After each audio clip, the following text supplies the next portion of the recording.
U zdjelu stavljamo 300 g postnog sira. Dodajemo 4 jaja.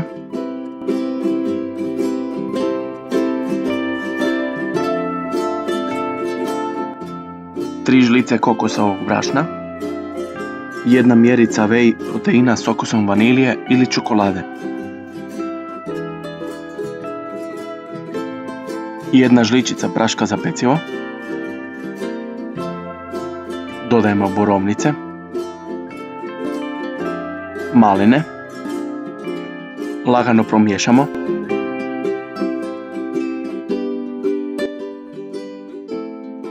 Izlijemo smjesu u kalup za pečenje.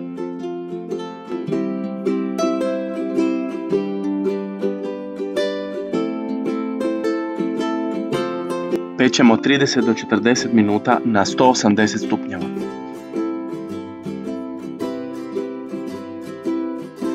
I to je to. Nadam se da ćete uživati u kolaču i nadam se da vam se svidio recept.